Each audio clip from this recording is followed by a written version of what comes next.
जी मुजम्मिल साहब बताइएगा, आईएमएफ के साथ मुज़ाकरात जारी हैं और अब आईएमएफ ने जो अपनी डिमांड्स हैं वो काफी क्लियर कट रख दी हैं हमारे सामने, जिसमें बिजली और गैस के नरखों में इजाफा करना है, पीडीएल बढ़ाना, दूसरे टैक्सेस को बढ़ाना, अब जीएसटी भी उन्होंने कहा है कि उसको भी 18% पे लाना होगा। मुझे थोड़ा सा बताइएगा, आम आदमी पे इसका क्या असर पड़ेगा? देखिए रबिया, सबसे पहले तो 27% ऑलरेडी इन्फ्लेशन है। और अभी जो जनवरी की इन्फ्लेशन के नंबर आए हैं उसमें फूड इन्फ्लेशन जो है देहातों की 45% है और शहरों की 39%। रुपए की कदर, अभी आपके प्राइम मिनिस्टर ने जो है एक तकरीर कर दी गई कि जी आईएमएफ बड़ा सख्त कर रहा है हमारे साथ, तो वो एकदम 278 का डॉलर चला गया। तो करेंसी जो है इस वक्त वो सबसे बड़ा जिसे कहते हैं ना वेरिएबल है फॉर इन्फ्लेशन, वो महंगाई को पता नहीं कहाँ ले जाएगा। आईएमएफ की जो डॉक्यूमेंट जो अभी ये बात कर रहे हैं ये लोग, आईएमएफ कह रहा है कि 29% आपकी इन्फ्लेशन हो जाएगी इस साल। तो हम तो कह रहे हैं कि 35-40% पे भी रुक गई बात तो हम खुश नसीब होंगे। अब सवाल ये है कि प्लान क्या है। प्लान, अब लोग एक नई बात करना शुरू हो गए। लोग ये कह रहे हैं कि चले एज्यूम करते हैं कि आईएमएफ ने जो जो आपसे करवाना है करवा लिया। आईएमएफ आपको $1 अरब दे भी देता है, अब आप $3 अरब पे खड़े हैं। महीने का आपका $0.5 अरब का खसारे की ब्लीडिंग अलग है, कर्जे आपने अलग देने। तो बाकी जो सोर्सेस से पैसा आना है आपके पास वो इनफ होगा टू मतलब कंटिन्यू। तो कंटिन्यूटी का जो है, मैं वर्ड यूज इसलिए कर रहा हूं कंटिन्यूटी का, लोगों को बुरा लगता है कि जी दिवालिया डिफॉल्ट, तो वो कंटिन्यूटी के लिए ये इनफ होंगी चीजें? That is the big question now. नहीं, let's be realistic and talk about the default, क्योंकि मेरा अगला सवाल आपसे यही था कि अभी रिसेंट जो नंबर्स आए हैं जिसमें नॉन डेट क्रिएटिंग इनफ्लोज जो हैं उसमें भी कमी, तकरीबन 14 बिलियन की जो है वो कमी एक्सपेक्ट की जा सकती है, जिसमें रेमिटेंसेस हो गए और एक्सपोर्ट्स की फिगर्स हो गई। इन दोनों का शॉर्टफॉल मिला के तकरीबन 14 बिलियन का ये शॉर्टफॉल जो है वो बनता है। तो किस तरह से, अगर हम आईएमएफ प्रोग्राम में चले भी जाते हैं, ये $1 बिलियन हमें मिल भी जाता है, इवन फ्रेंडली कंट्रीज से भी अगर पैसे आ जाते हैं, तब भी कहाँ तक हम इसको खींच सकेंगे? ज्यादा से ज्यादा 2-3 महीने और जो है वो हम चला लेंगे। यूं देखें ना कि चले 9 तारीख तक आईएमएफ के साथ एग्रीमेंट हो जाता है। आईएमएफ 2-3 हफ्ते बोर्ड मीटिंग में लेगा। फ्रेंडली कंट्रीज को क्या मतलब कोई कैश लेके थोड़ी बैठे हुए, फिर आप वहां जाएंगे उनसे बात करेंगे। पॉइंट ये है कि फ्रेंडली कंट्री भी कितने पैसे देंगे। जो मैं एक बार बात एम्फेसाइज कर रहा हूं कि अभी आपने जो है फ्रेंडली कंट्रीज से सबसे लेके पैसे दे दिए, फिर आपकी नेक्स्ट 12 मंथ्स, अगर यहां से मैं देखूं नेक्स्ट 12 मंथ आपको फिर $30 बिलियन चाहिए, वो कैसे आप पूरे करेंगे? इतना बड़ा डैमेज दे दिया इन्होंने मईशत को, एक्सपोर्ट्स और रेमिटेंसेस गिराकर। जो $14 अरब, मतलब इमेजिन कि आप $14 अरब आपके ख्वाबों में भी नहीं देगी कोई फ्रेंडली कंट्री, अमेरिका और ये सारे मिलाकर।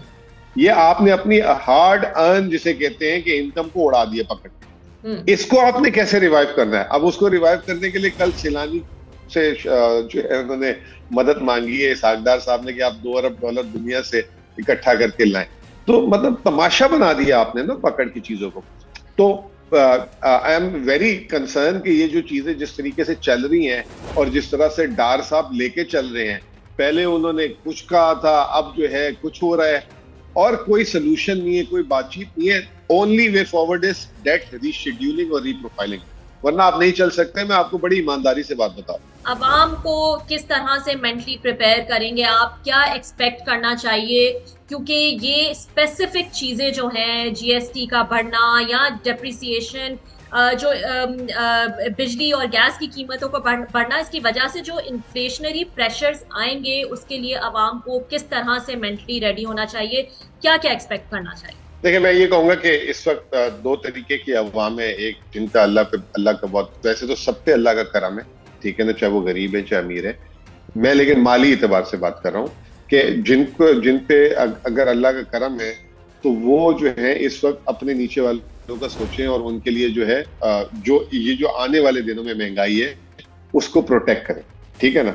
और दूसरा ये कि जो नीचे वाले लोग हैं उनको भी थोड़ा सा अपनी जो है कंजम्पशन पैटर्न को और सबको जो है थोड़ा सा रिव्यू करना पड़ेगा। और ओवरऑल आवाम के लिए जो आपने बात की, थोड़ा सा टफ टाइम है और जो अब इंपोर्टेड इन्फ्लेशन वापस से आ जाएगी। अब गवर्नमेंट अल्लाह करे ये जो प्याज टमाटर इनकी फसलें अच्छी करके, मुल्क में पैदावार अच्छी करके इसकी अगर कीमतें नीचे करते हैं, बाकी अगर फ्यूल और इम्पोर्टेड चीजों ऊपर होती है, तो लोगों का बजट बैलेंस हो जाए। क्या अब इट्स हाई टाइम हम जो 8-9% टैक्स टू जीडीपी पे फंसे हुए हैं उससे हम निकलें, और वो सेक्टर्स जैसा कि एग्री इनकम हो गई, प्रॉपर्टी सेक्टर हो गया, जिनको इतनी रियायत दी जाती है उनको भी टैक्स नेट पे लाया जाए, अनडॉक्यूमेंटेड इकोनॉमी को डॉक्यूमेंट किया जाए। ये कितना जरूरी है हो गया है अब इस वक्त हमारे लिए। अब इट्स टाइम, अबाउट टाइम।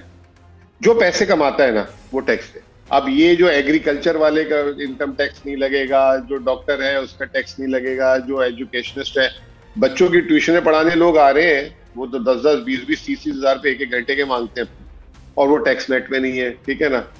तो ये तमाम चीजें हमें करनी पड़ेंगी। रिटेलर्स पे भी टैक्स लगाने की जब मिर्जा साहब ने कोशिश की थी तो मरियम साहिबा का ट्वीट आ गया था, प्लीज लुक इनटू इट, और उसको रिवर्स कर दिया गया था।